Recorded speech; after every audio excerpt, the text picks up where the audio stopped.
Vamos cantar juntos, irmãos, esse cântico.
Se sentar, por favor.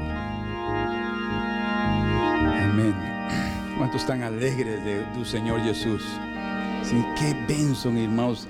Meu coração se regozija pelo que Ele fez por nós, pela bênção dele ter vindo a esta terra, porque voluntariamente o que o profeta Isaías nos narra, registra em Isaías capítulo 6, quando o Senhor pergunta quem irá por nós, ele diz: eis aqui, envia-me a mim.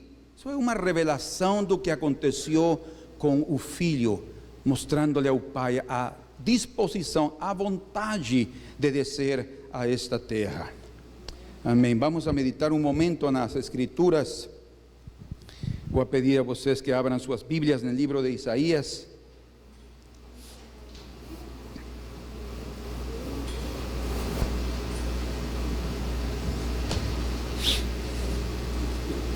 En el libro de Isaías, capítulo número 7. Isaías capítulo número 7.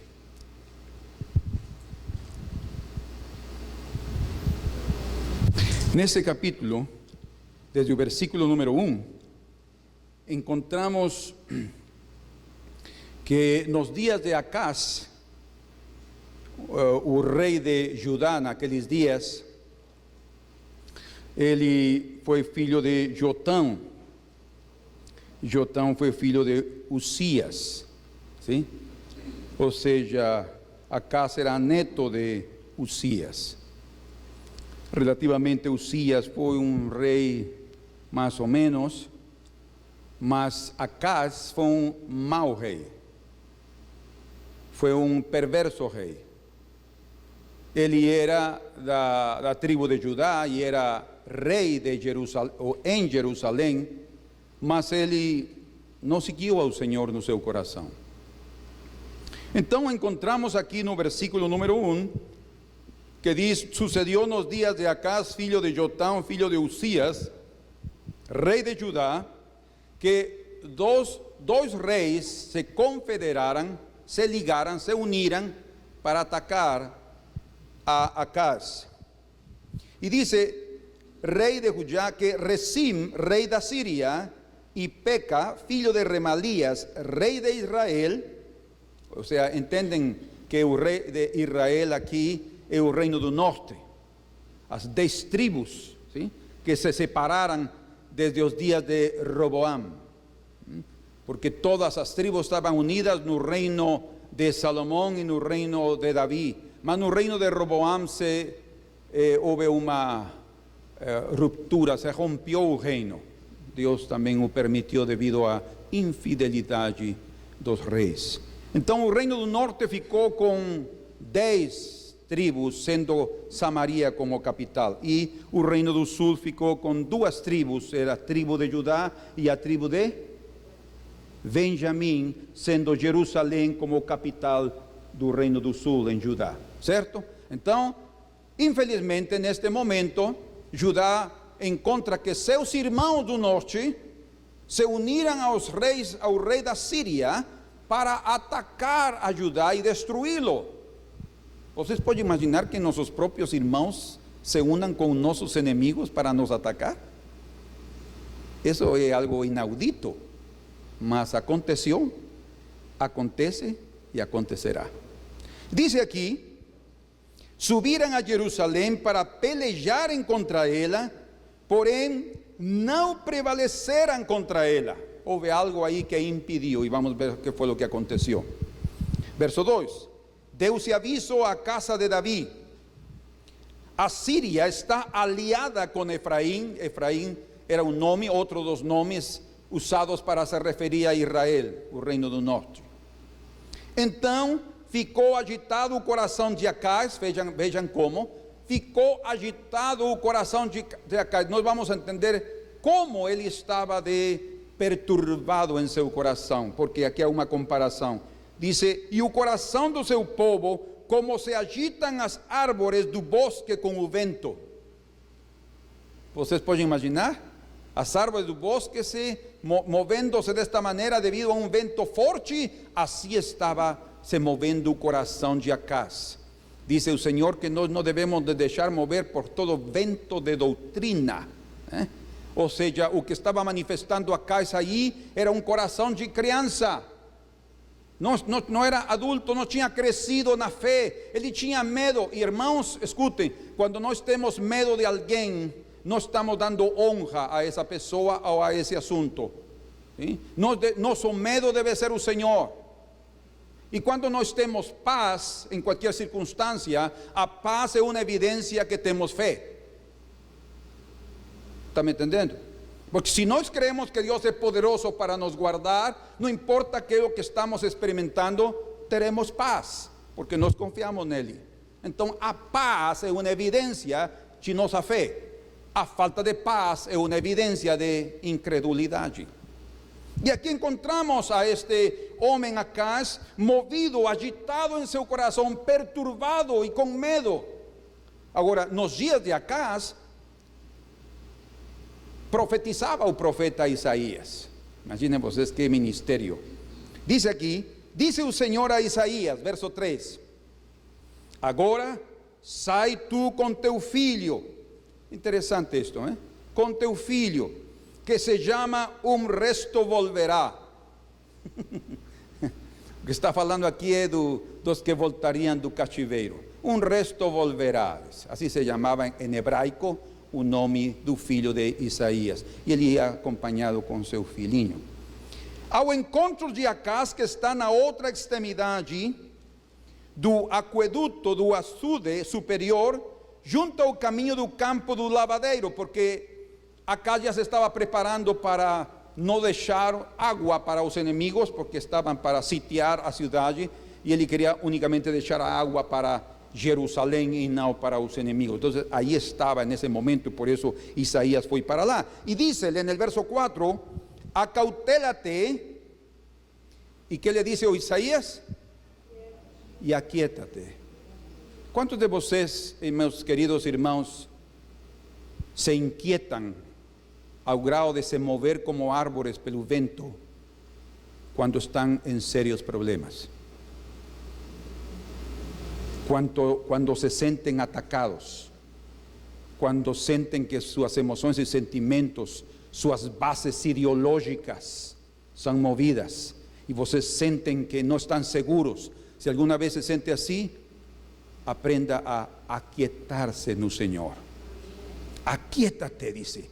Aquíétate, le dice el profeta. Ahora, escuchen, hermanos, no importa que profeta nos fale, si es Isaías, si es Jeremías, si es Elías ou se é Moisés, se nós não acreditamos na palavra que vem de parte do Senhor, nós não acreditaremos nem que alguém se levante dentre os mortos. É o que a própria Escritura diz, falando Abraão a aqueles ricos que estavam no inferno, ele diz: não, se não escutam a Moisés e aos profetas, aqueles que estão pregando aí, não escutarão a ninguém ainda que se levante dentre os mortos.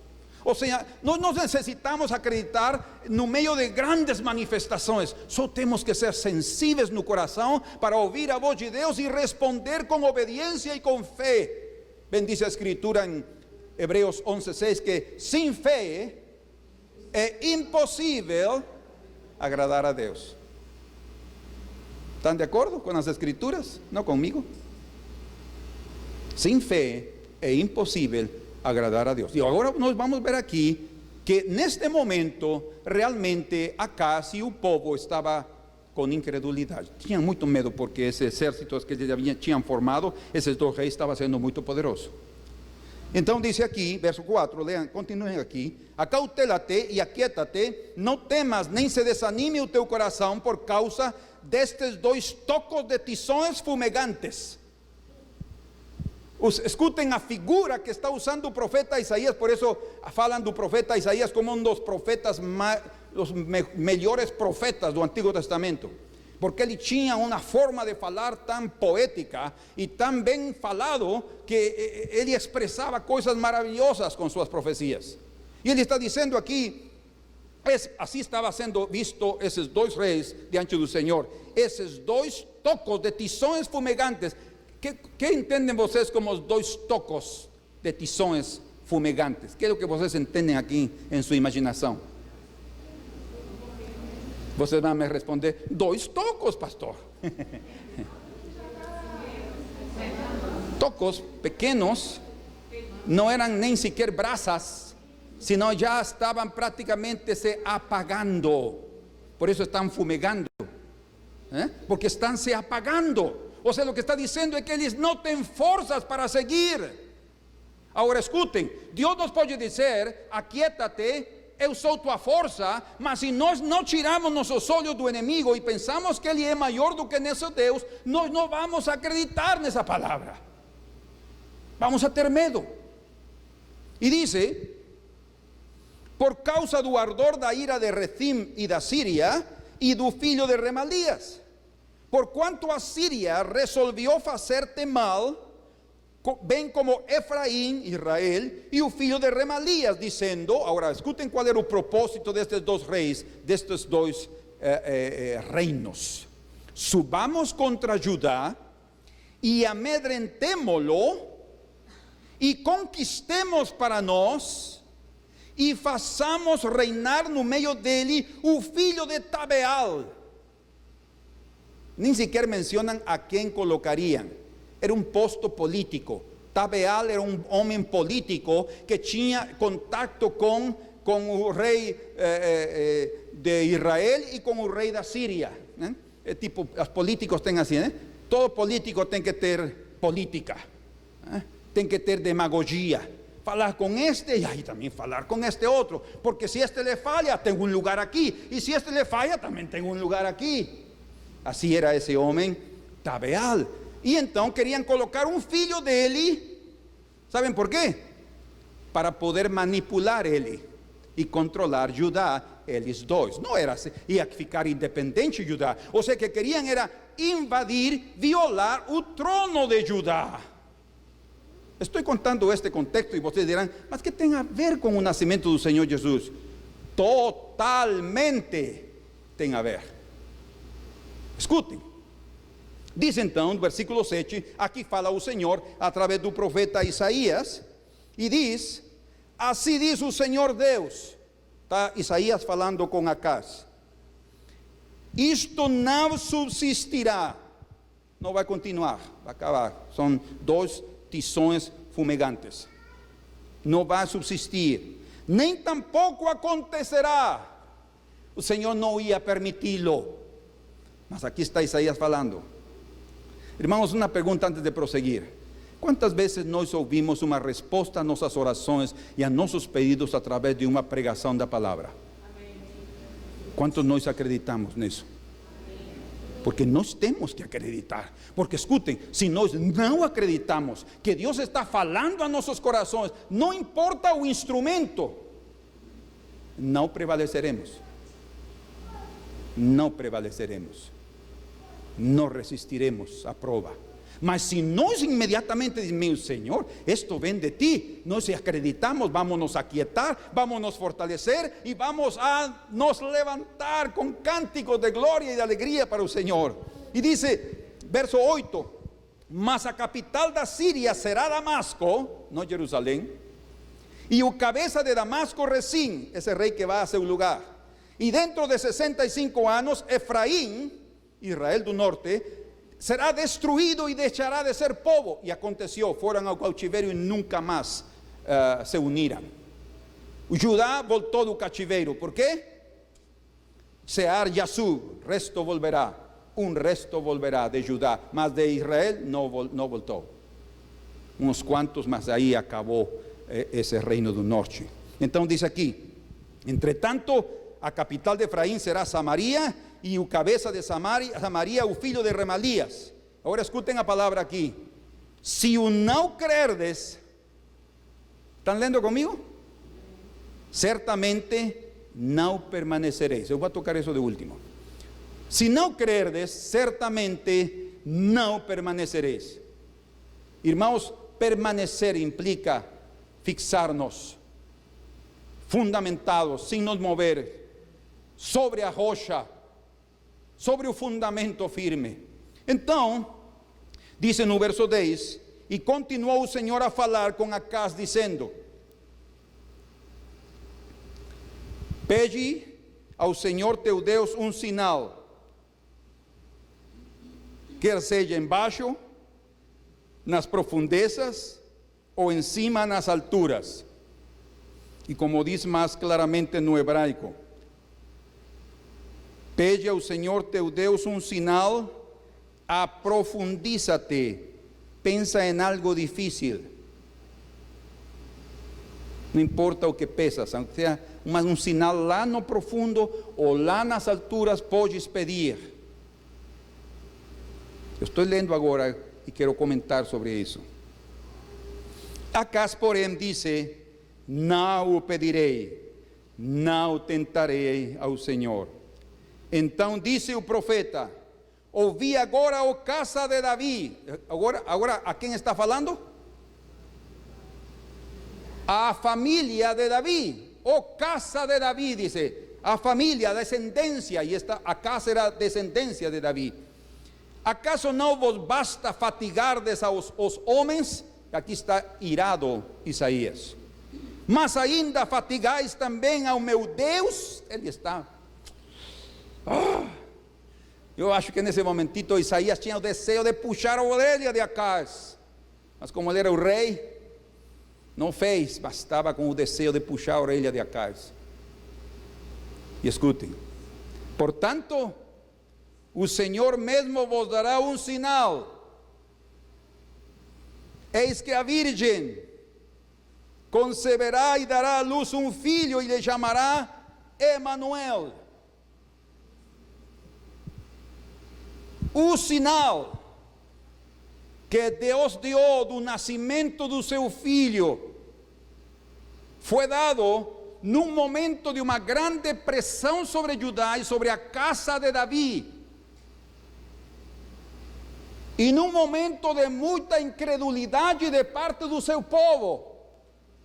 Não era um grande avivamento que o povo de Judá estava vivendo, porque até o próprio povo de Israel do norte era apóstata.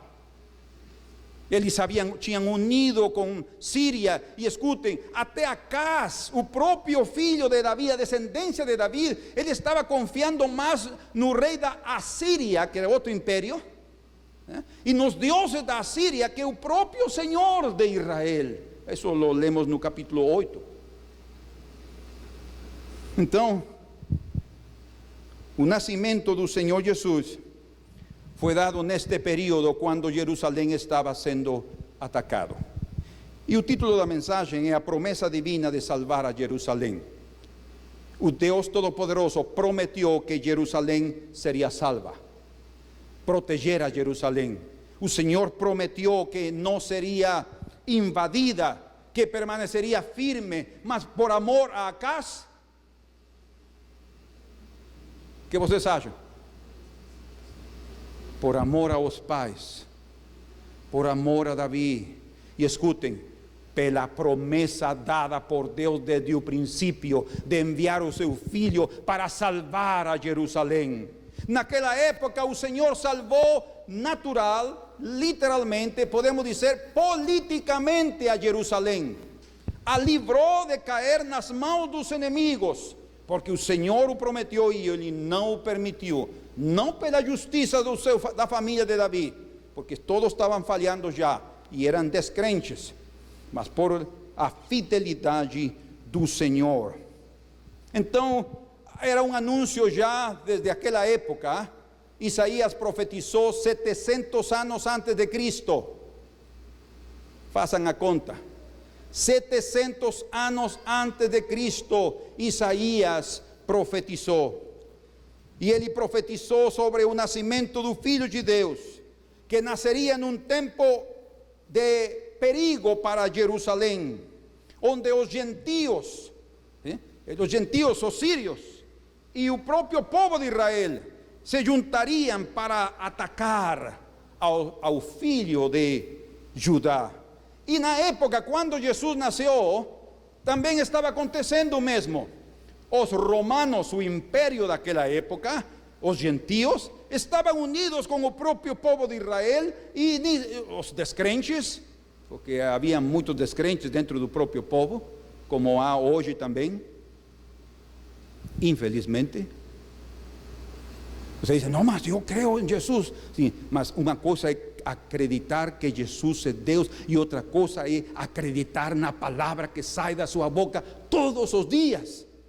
Porque é a oração do Senhor. O Senhor diz: o Pai nosso que está nos céus, santificado seja o teu nome, venha no teu reino, faça-se a tua vontade, como no céu, na terra. O pão nosso de cada dia dá-nos hoje. O que está pedindo?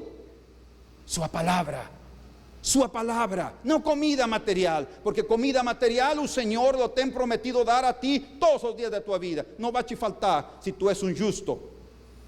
Mas Ele está pedindo o pão da vida todos os dias, e nós necessitamos dessa palavra. Senão, escutem, a fé vem pelo ouvir da palavra de Deus. Então, se ouvimos a palavra, a fé é injetada, a fé é automática, porque o Senhor é fiel em colocar a fé depois de ouvir a sua santa palavra. Então, nos dias de Jesus, também estava Herodes. Herodes, imaginem, Herodes era considerado um judeu, porque ele tinha nascido de um prosélito, mas ele tinha nascido em Idumea, ou seja, era da descendência de Esaú, uma mistura impressionante, né? E Herodes tinha tomado o controle do reino de Judá, porque foi ajudado pelo Império Romano. Ele também era político, e ele se relacionava muito bem com Roma, e também aprendeu a se relacionar-se muito bem com os judeus, de tal maneira que lhes permitiu, fíjense vocês, preservar a sua lei, e lhes permitiu também ter seus costumes. E aliás, ele fez algo que cativou o coração dos judeus. Quem lembra? reconstruiu o templo que tinha sido destruído nos dias dos gregos. Ele reconstruiu o templo. Por isso é que os judeus le disseram ao Senhor, quando ele disse: destruí este templo e em 3 dias o levantarei. Mas Jesus estava falando de seu próprio corpo, de seu templo. E os judeus le disseram: mas em 46 anos foi construído este templo. Porque ese templo se levou Herodes para reconstruí-lo e colocá-lo de uma maneira maravilhosa para manter contentes. Então, dessa forma, ele estava no trono de Judá. Era um impostor do trono. E escutem, nos dias de um impostor como Herodes e do império romano que estava sobre Judá, foi anunciado a través dos pastores, não do profeta Isaías, que já tinha dito 700 anos antes, o nascimento do Senhor. Impressionante. Isaías chegou com a casa a lhe dizer: pois este sinal dá o Senhor, e a virgem conceberá e dará à luz um filho, e seu nome se chamará Deus conosco. Isso quer dizer, né? Deus conosco. Imaginen, esto es una revelación maravillosa. Maravillosa. Y en los días de Herodes, o impostor, ele está aí, e chegaram os 3 sábios ao próprio palácio de Herodes.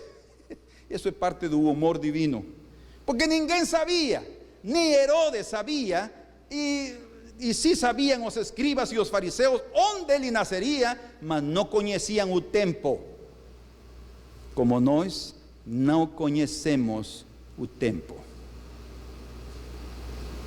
¿Estão cientes disso? Por isso é que necessitamos vigiar e orar para não ser tomados de surpresa. Porque o mesmo, vocês pensam que só a eles aconteceu isso, que só eles foram um pouco faltos de entendimento para não perceber? Não, nestes últimos dias, também em nossa geração acontecerá o mesmo. Todos seremos provados e todos seremos medidos com a mesma régua. Não há acepção de pessoas para Deus. Todos serão provados se têm fé ou não. Por isso é que chegaram esses homens e chegaram com o rei Herodes e lhe disseram: onde está o rei dos judeus que nasceu? Como uns homens que não eram parte do povo de Israel podiam saber que já tinha nascido o rei? Eles sim sabiam onde. ¿Por quê? Porque a escritura diz claramente onde nasceria: em Belém. Amém? ¿Estão comigo, irmãos? Mas eles não sabiam do tempo. Mas esses sábios homens sim sabiam. Tanto é assim que já haviam preparados para adorar ao rei. E Herodes provavelmente, quando viu a essas pessoas que chegaram lá, como dizemos, né? Assim como eu te vejo, assim te trato. Muitos de nós tratamos as pessoas de acordo à sua aparência. Se chega num carrão, se chega com um paletó de 4.000 reais, o traje completo, nos impressiona. Não somos assim, somos impressionados. E esses homens provavelmente chegaram com grandes coisas, diz que levaram ouro, incenso, mirra, levavam tesouros para dar de presente ao Messias, a Jesus. Ele estava impressionado com isso. Queridos, o Senhor anunciou também o seu nascimento num momento tão difícil como nos dias de Acaz, no meio de um impostor, porque a semente do que o Senhor falava nos dias de Isaías não era Salomão, não era Roboam, não era Uzias, não era Acaz, muito menos Manassés. A semente que o Senhor falava era o filho de Davi, Jesus Cristo, que nasceu 700 anos depois desta profecia, no dia exato, no cumprimento do tempo, dice. Ele nasceu de mulher, sob a lei, para remir aqueles que estavam debaixo da lei. Que glorioso é o Senhor. Agora, algo que eu quero mencionar aqui para vocês, que vale a pena não deixar passar por alto, que o Senhor não permitiu que a Jerusalém física fosse conquistada por estes 2 reis. E nos dias de Jesus, quando ele nasceu, também ele, através de Deus, através de Jesus, também prometeu que a Jerusalém celestial não seria conquistada. O Senhor, nos dias de Isaías, libertou a Jerusalém natural. Nos dias de Jesus, quando ele nasceu, ele veio a libertar a Jerusalém celestial. Por isso é que muitos, ou a maioria, não perceberam o que estava acontecendo, porque eles esperavam uma libertação política, sim ou não? Eles queriam ser livres do Império Romano. Eles queriam ser outra vez uma nação como nos dias de Davi, ou como nos dias de Salomão. Por isso estavam esperando ao Messias. E quando o Messias veio e não se manifestou em contra do Império Romano, não o receberam como o Messias. Mas isso foi estratégia divina, porque ele primeiro queria libertar a Jerusalém celestial, que é a igreja, a todos aqueles que têm um coração sensível e que acreditam e que ouvem a palavra e que temem diante da presença do Senhor e recebem ao Salvador nesta manjedoura. Porque teu coração, quando recebestes ao Senhor, era como uma manjedoura. Até o dia de hoje é. Sabem o que é uma manjedoura? Um lugar onde comem os animais que estão no pesebre, como se diz? Um estábulo.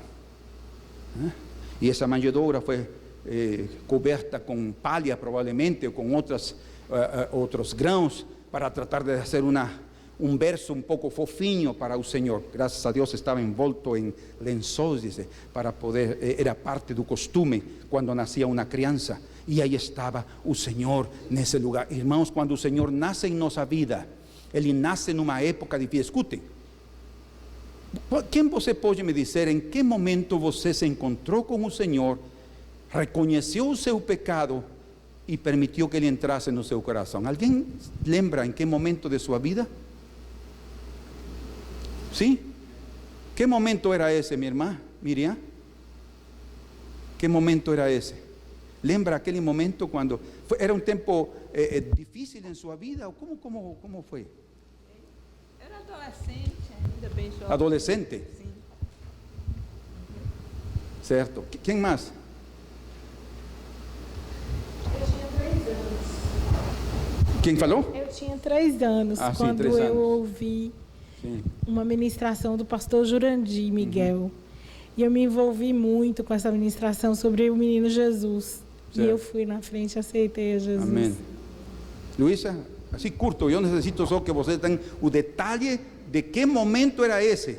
Um momento muito difícil na minha vida. Eu disse que se ele se revelasse a mim, eu nunca deixarei ele. Foi um momento muito difícil. A ver, quem, outro? Rápido.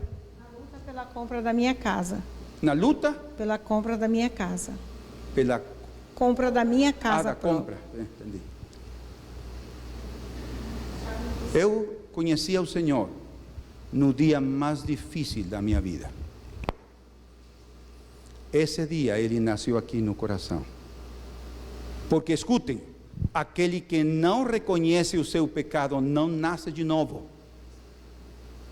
Não nasce de novo.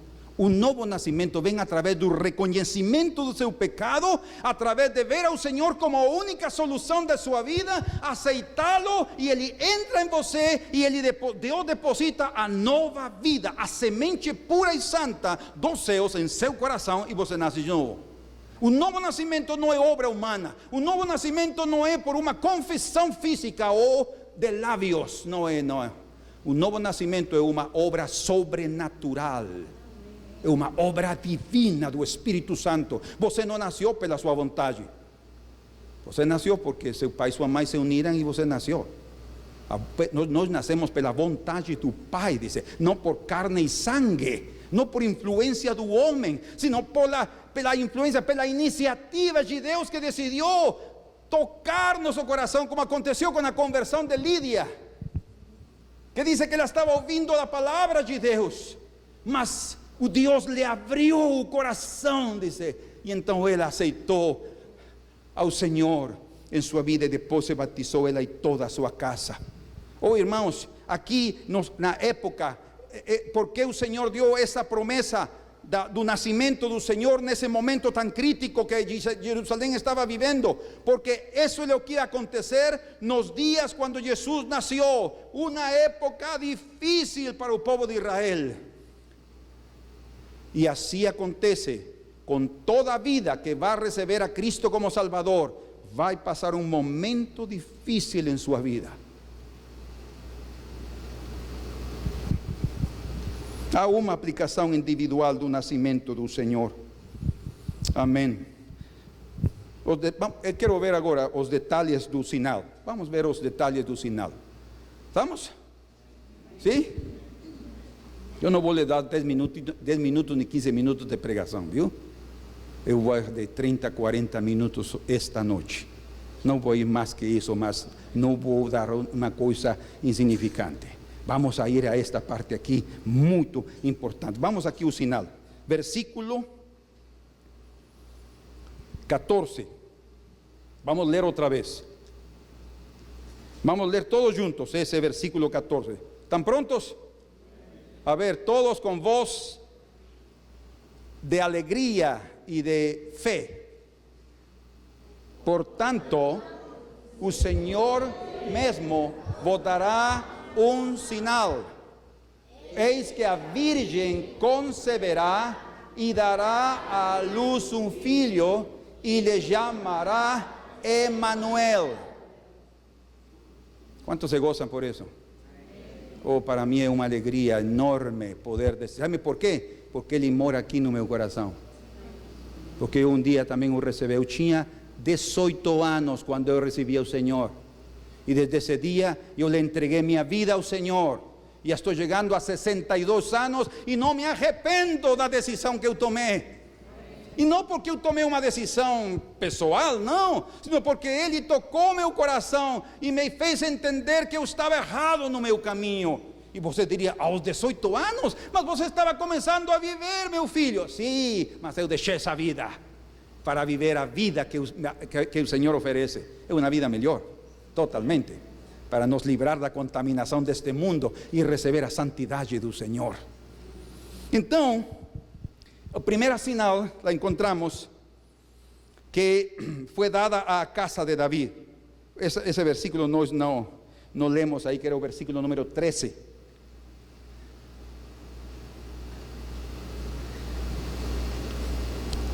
Disse o profeta: ouvi agora, ó casa de Davi.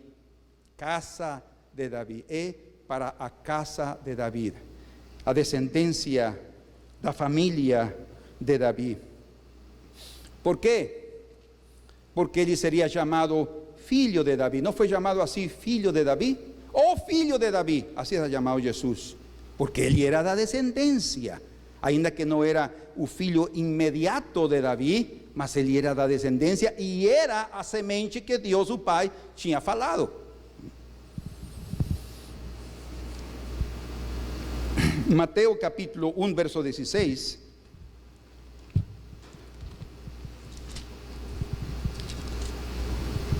Dice, y Jacob gerou a José, marido de María, da cual nació Jesús, que se llama o Cristo. Este é o final da genealogia que aparece aqui em Mateus, o final do verso 17.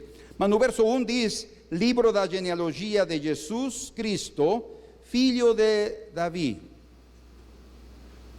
Amém? Filho de Davi. Então, o sinal foi dada à casa de Davi, a tribo de Judá. Para eles era o sinal. E para mim é algo impressionante que tinha sido dada a uma descendência infiel, como a descendência de Davi. Foram infiéis, muitos deles. Mas Deus, em sua fidelidade, deu esse sinal e essa promessa. Em Gênesis 49, só quero dar este outro verso para provar para vocês como estava desde o princípio, através de Moisés, en Génesis capítulo 49, no, perdón, Moisés lo escribió, mas fue Jacob en su profecía, que dice allí en el verso 49, capítulo 49, versículo número 10. ¿Están ahí? ¿Quién puede leer?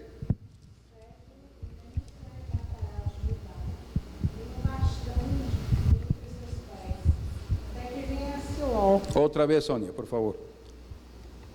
O cetro não se arrebatará de Judá, nem o bastão entre seus pés, até que venha Siló, e a ele obedecerão os povos. Siló é outro nome para Cristo, para o Messias.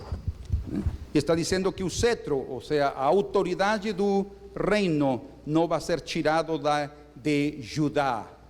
Jesus vinha da tribo de Judá e especificamente da família de Davi. Então foi a essa família que foi dado esse sinal. Segundo, diz que no verso número, agora voltamos a Isaías 7, para os irmãos que não trouxeram suas Bíblias, aqui em Isaías 7, versículo 14, dice: portanto o Senhor mesmo vos dará um sinal. Qual é o primeiro? O segundo, eis que uma virgem conceberá. Ou seja, o que estava dizendo é que uma mulher que não conhecia varão, uma mulher virgem. A palavra virgem no hebraico vem de uma raiz que significa se manter oculta. Interessante, não? Virgem vem de uma raiz que significa se manter oculta. E era exatamente o que os pais de família faziam com suas virgens. Hoje não. Mas naquela época faziam isso com suas virgens, mantê-las ocultas do olhar varonil, que acontecia isso, que outras coisas aconteciam. Se eles queriam mantê-las virgens, elas se preocupavam, cuidavam as suas filhas. E isso é o que quer dizer virgem no hebraico. E diz que esta mulher seria virgem. O que está dizendo então é que seria uma mulher que não teria a influência do homem. Quem lembra Romanos 5:12? Não lembram, não? Nossos irmãos são tão rápidos que já colocaram aí Romanos 5:12. Diz que o pecado entrou em um mundo por um homem, e pelo pecado a morte, e assim a morte passou a todos os homens, por quanto todos pecaram. Ou seja, o pecado, apesar de que foi Eva a que falhou, é o homem, segundo Deus, como responsável, o que transmite o pecado.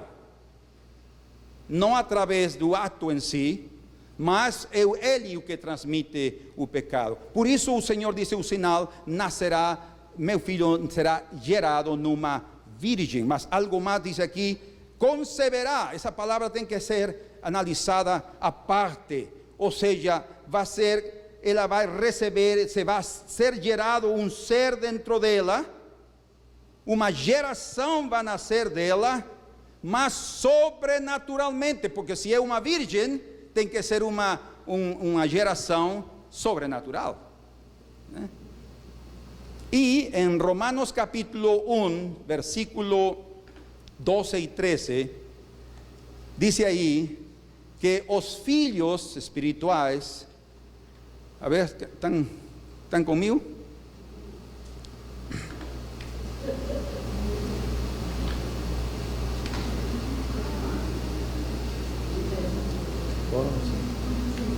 Ok, quem está com João 1:12?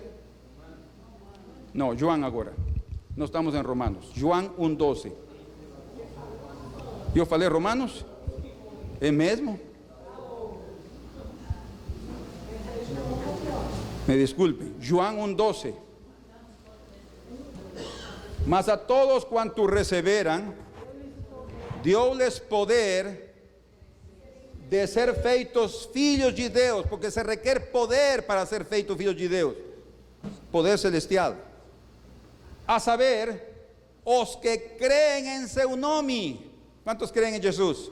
Amém. Verso 13. Vamos. Os quais não nasceram do sangue. A ver, quantos de vocês nasceram do sangue? Todos aqui. Todos nós.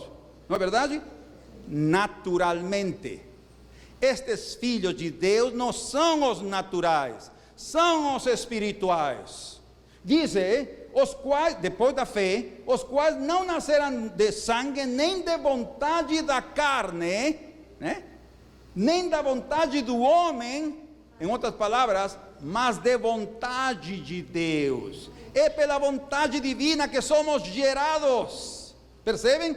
Então, assim como aconteceu com o nascimento de Cristo na Virgem, quando ele foi concebido pelo Espírito Santo, o mesmo procedimento acontece quando ele nasce em nós. E o anelo divino, só que nós há um processo um pouco contrário. O anelo divino é que um dia ele nos faça virgens. ¿Estão captando o que estou dizendo? Não somos ao princípio, mas depois. Por isso diz em Apocalipse capítulo 14, falando 244.000, se alguma vez já você leu as características deles, diz que são homens, mas diz que são virgens. Interessante, não? E ele diz que seguem ao Cordeiro por onde ele vai. Então está falando de uma obra espetacular e sobrenatural que é feita nos corações, através do nascimento espiritual neste coração. Bendito seja o Senhor. Agora, algo que é preciso ressaltar em relação a uma virgem que conceberá, há duas coisas aqui muito importantes. A primeira é que, como é algo sobrenatural, se requer poder sobrenatural para que isso aconteça. Primeira coisa. E a segunda é que esse ser que será concebido, não sei se alguém já captou. Como? Exatamente, será um ser puro. ¿Estão captando? Por isso é que o anjo le dice, e o santo ser que nacerá. ¿Por que santo ser que nacerá? Porque aqui há duas coisas que o Senhor está revelando em relação a uma virgem que concebe. Primeiro é o poder de Deus, e segundo é um ser santo, sem relação com o pecado. E isto é algo maravilhoso, irmãos, porque através deste sinal, o Senhor está revelando os seus planos para a humanidade.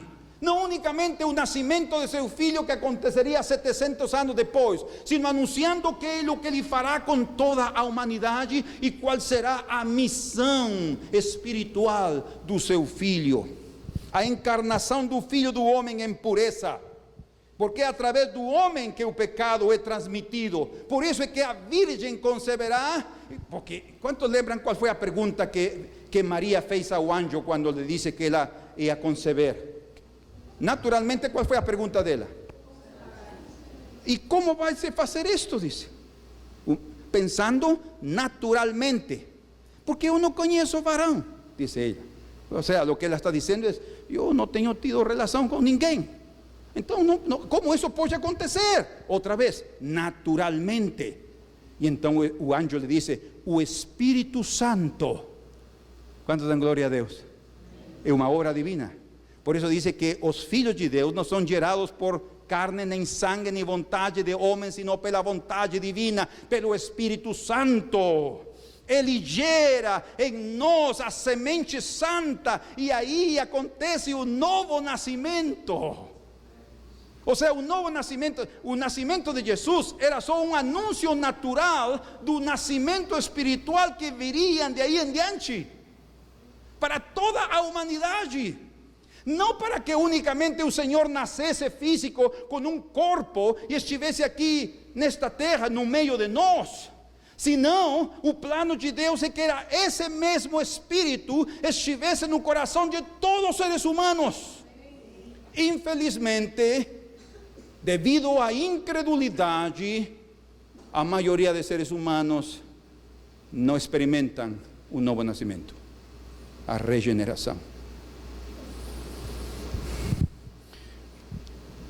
Então, esses são dois atributos divinos que foram introduzidos no mundo para salvar a humanidade, para salvar o mundo que estava sendo destruído. Dois atributos divinos, quais? O seu poder e a sua santidade. Um ser santo. O seu poder e a sua santidade. Dois atributos divinos dados para salvar a humanidade, porque seu propósito, irmãos, não é só perdoar nossos pecados, ele veio também para nos fazer santos. Quantos creem que isso é possível? O que diz Isaías a Acaz: se não o crerdes, certamente não permanecereis. É necessário crer. Acaz não acreditou. Ele se aliou com a Síria. É triste. Mas, apesar de que vocês podem perceber da infidelidade de Acaz, o Senhor fielmente está dando o sinal do nascimento do seu filho. Bendito seja o Senhor. Outro detalhe: uma virgem conceberá e dará à luz. Por que diz assim? Uma virgem conceberá e dará à luz. Quem tem a resposta?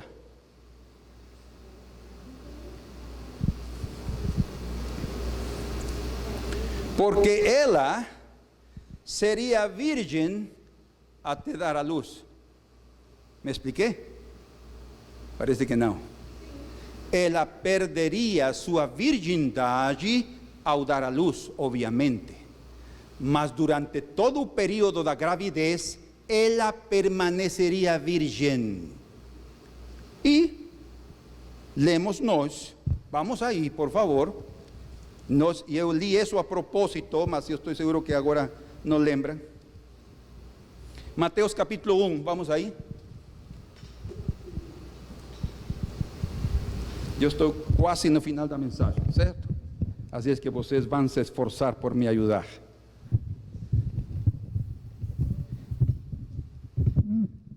Mateus capítulo 1, versículo 24. Despertado José do sono, fez como lhe ordenara o anjo do Senhor e recebeu sua mulher. Ouçam o testemunho de José. Contudo, não a conheceu. Sabem o que quer dizer isso na Bíblia, segundo a Bíblia? Não quer dizer que ele nunca viveu com ela em sua casa. Não conheço a tal Maria. Como perguntam a vezes, ligam a seu telefone de sua casa: alô, Helena está aí? Não conheço nenhuma Helena.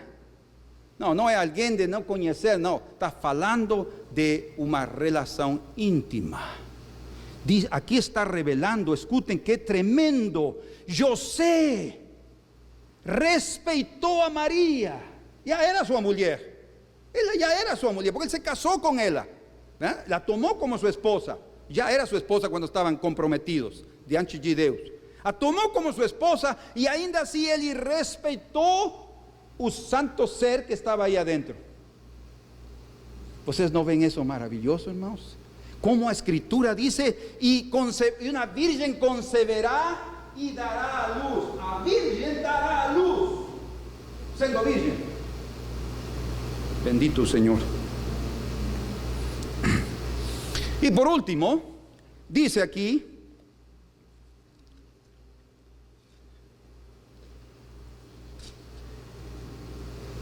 e lhe chamará Emanuel. ¿Por qué Emanuel? lo que quiere decir Dios conosco, Dios estaría no meio de nós. O que está revelando aqui é que esse santo ser que nascerá, ou nasceria, seria o próprio Deus. Estamos cientes? Isso revela a divindade de Jesus. Não é só o Filho de Deus, é também Deus. Amém?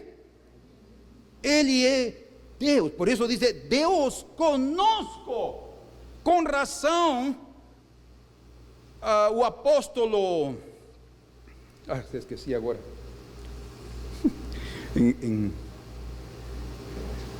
o descrente, como se chama? Tomé, quando ele viu o Senhor, porque disse, eu não acreditarei. Imaginem Tomé tendo tido 3 anos e meio com Jesus, ouvindo seus ensinamentos, e ele não acreditava que tinha ressuscitado. E então ele disse, eu não acredito até eu colocar minhas mãos em suas feridas e colocar meus dedos e minha mão aqui na fenda de seu costado. Eu não acreditaria. Então o Senhor manifestou. Que foi o que disse Tomé depois disso? Deus meu e Senhor meu. O confessou. Deus, não está dizendo, meu Deus. Não, não, não. Como nós dissemos, ¿verdad? Quase incorretamente. Ele disse, meu Deus e Senhor meu. E o adorou. Então, Emmanuel, este não é um mero apelativo, ou seja, algo que se está referindo a. Porque, se vocês percebem, nem o filho de Isaías se chamou Emmanuel, nem Jesus se chamou Emmanuel. ¿Estamos cientes? Porque o próprio anjo disse, se chamará Jesus. Por quê? Porque ele salvará ao povo dos seus pecados. Isso quer dizer Jesus, salvação. Salvará o povo dos seus pecados. Então ele não foi chamado Emmanuel. Mas então por que a profecia de Isaías? Porque esse nome é um apelativo, ou seja, está indicando, está revelando os atributos e a natureza desse ser. ¿Me estou explicando? Está dizendo, Deus se fará homem. E aqui vamos já chegando a algo, a meta. ¿Estamos prontos para terminar? Mas não podemos terminar sem ver estas coisas. A ver, Hebreus 2:14. Abram suas Bíblias e deleitem-se em poder ver o que o Senhor nos revela. 2:14. Dice, e o 17 também, visto pois que os filhos têm participação comum de carne e sangue, dice, os filhos, ou seja, participação como seres humanos, carne e sangue. Destes também ele igualmente participou. De que destes? De carne e sangue. Ele também se fez homem. Amém? Ele se fez um homem. Por isso é que até a seu povo foi difícil perceber que aí estava o Filho de Deus. Os demônios se percebiam. Os demônios diziam, eu sei quem és. Tu és o Filho de Deus. Ai, Senhor, abre nossos olhos para ver o nosso Deus. Abre nossos olhos, Senhor, que não sejamos descrentes, mas crentes. Versículo 17. Por isso mesmo, convinha que em todas as coisas se tornasse semelhante aos irmãos. Semelhante, ou seja, se fizesse um homem, para quê? Era o plano divino. Para ser misericordioso e fiel sumo sacerdote nas coisas referentes a Deus e para fazer propiciação pelos pecados do povo. Então o Senhor, ao se fazer homem, Ele experimentou todas as tuas penas. ¿Sí? Ele conheceu todo o que tu passas, tudo o que tu sentes, mas Ele nunca pecou, como nós pecamos. Mas Ele dice, debido a ter experimentado isso e saber que lo que tu sentes, Ele é misericordioso contigo. O fato de Deus se fazer carne era uma das coisas mais maravilhosas da revelação divina. De este sinal, Deus, Emmanuel, feito homem, mas também sem contaminação do pecado. Por isso seria um santo ser. Não haveria nada que lhe trouxesse do homem de pecado, de Adão, senão o homem celestial, o Senhor do céu, trazendo a nova natureza a esta terra. Mas revelou também sua missão, salvar a os pecadores. Agora escutem aqui, escutem esto. Como ia salvar a os pecadores? Fazendo um novo pacto, fazendo uma nova aliança, de uma nova vida através do seu sangue.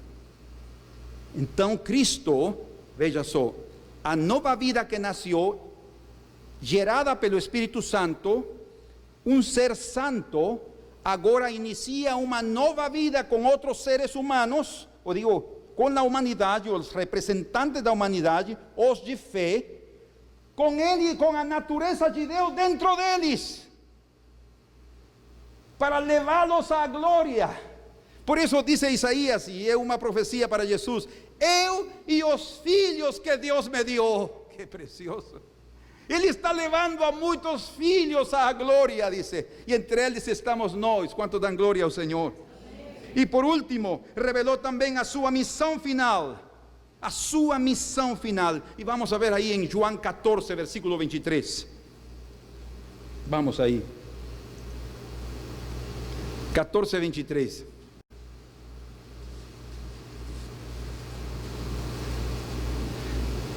Dice, respondió Jesús: si alguien me ama, guardará a minha palavra,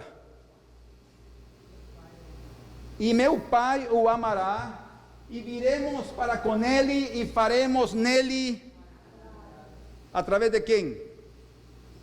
Do Espírito Santo. Quantos de vocês amam a Deus? Ele tem prometido vir a tua vida, o Pai e o Filho, através do Espírito Santo de fazer a sua morada. Não agora, escutem, Deus conosco não implica só que Ele vai estar entre nós, sino que Ele vai estar também dentro de nós. Bendito seja o Senhor. Por isso Ele diz aos seus discípulos: les convém que eu vá, porque se eu não fosse, se Ele ficasse aqui com seu corpo físico, todos estariam felizes vendo ao Senhor Jesus. Mas les convém que eu vá, porque se eu fosse, enviarei o Espírito Santo para que fique convosco para sempre. Aleluia. Nunca mais nos será tirado o Espírito Santo de aqui adentro, porque Ele está aqui para terminar a obra divina. Amém. Então essa mesma presença do Senhor em nós faz com que a obra seja terminada, a vitória seja conferida aos filhos que nascem. Por isso é que na época de Acaz, quando o Senhor deu esse sinal do nascimento do Messias, Jerusalém foi livrada dos seus inimigos. E quando o Senhor nasce em nossa vida é livre dos inimigos. Você tem inimigos? Assim, meu vizinho. Não.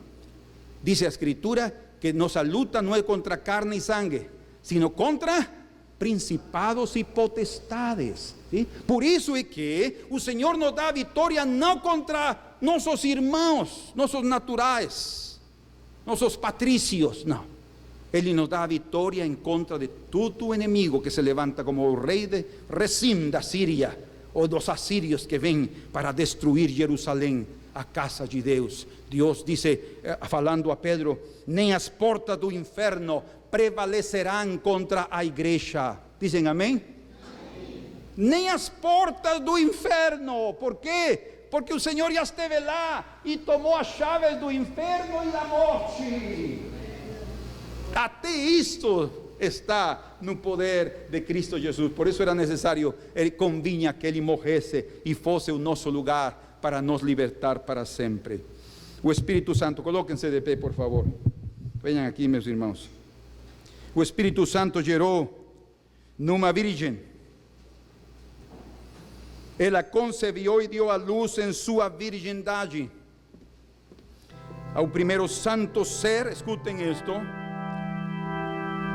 ao primeiro santo ser da nova geração de homens sem culpa.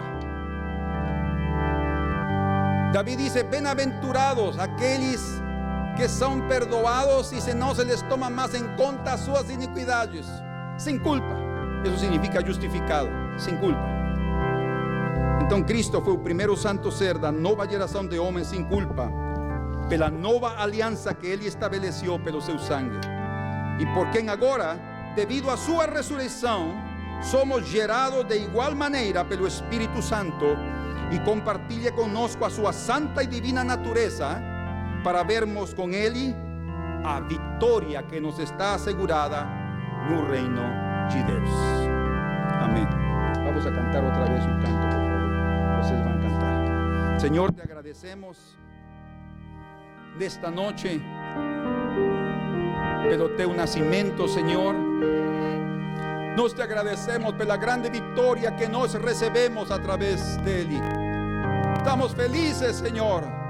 Se os anjos te adoravam com grande alegria e gratidão, anunciando que tinha nascido o Senhor deles também. Nós também, Senhor, nesta hora, anunciamos que esse Senhor já nasceu também em nossos corações. E te pedimos, Senhor, que aqueles que ainda não têm ao Senhor em seus corações, o recebam esta noite.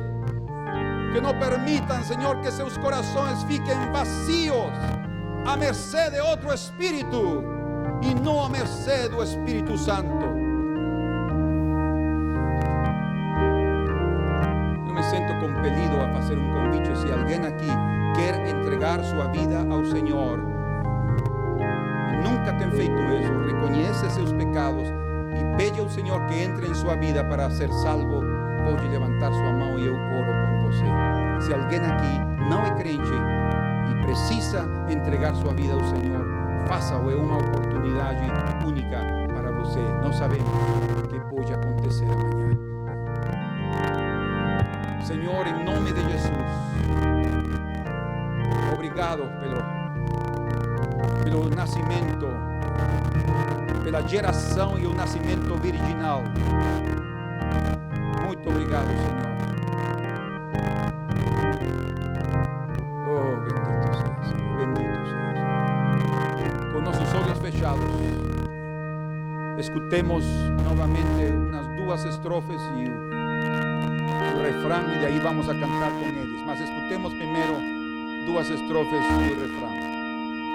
Todos com seus olhos fechados, meditando en que estamos cantando.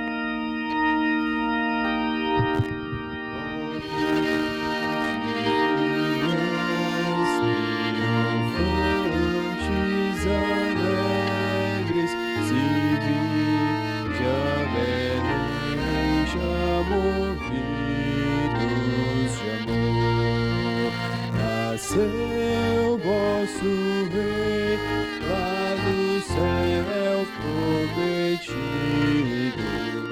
vinde adoremos, vinde adoremos,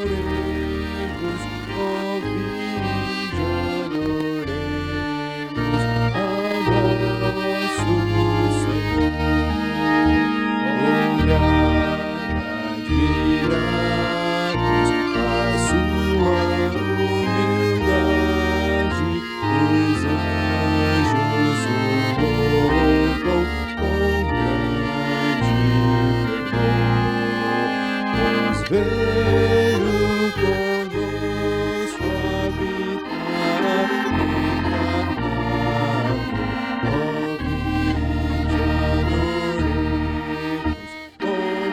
adoremos, vinde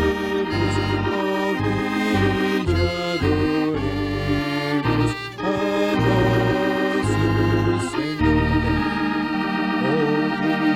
Vinde adoremos, vinde adoremos, vinde adoremos ao nosso Senhor. Vinde adoremos, vinde adoremos, vinde adoremos a nosso Senhor.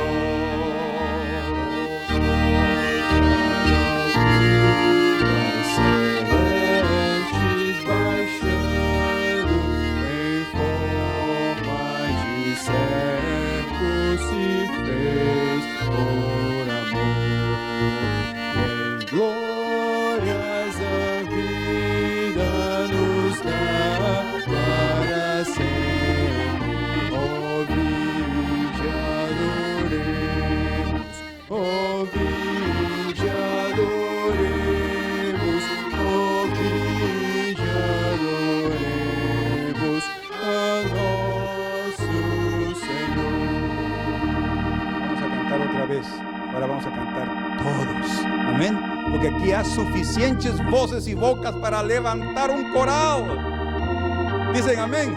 Yo voy a cantar sin micrófono, mas cantemos al Señor otra vez a esa misma estrofa, por favor. A ver, todos cantando ahí. No, esa. Ay.